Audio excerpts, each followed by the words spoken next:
చంద్రబాబు అనేక ఎన్నికల్ని ఫేస్ చేశారు. అసెంబ్లీ ఎన్నికల్లో తను 95లో పార్టీని తీసుకున్నారు. ఆ తర్వాత పార్లమెంట్ ఎన్నికలు 96, 98లో చూడటం దగ్గర నుంచి 99లో అసెంబ్లీ ఎన్నికల నుంచి అసెంబ్లీ ఎన్నికలు 99, 2004, 2009, 2018 తెలంగాణ, 2019 ఆంధ్రప్రదేశ్, ఇట్లాగా అన్నిట్లలోనూ చూశారు. ఇప్పుడు 2024 చూశారు.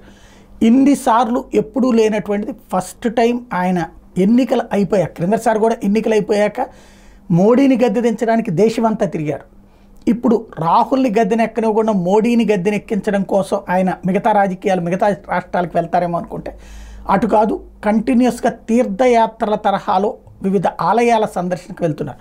మొన్న వారణాసి వెళ్ళి అక్కడ మోడీని అభినందించిన తర్వాత అక్కడ దర్శనం చేసుకున్నారు. ఆ తర్వాత వరుసపెట్టి మహారాష్ట్రలో మహాలక్ష్మి అమ్మవారి ఆలయం నుంచి షిరిడి ఆలయం దాకా వరుసపెట్టి పుణ్యక్షేత్రాలన్నిటి సందర్శిస్తున్నారు, భక్తితో కొలుస్తున్నారు.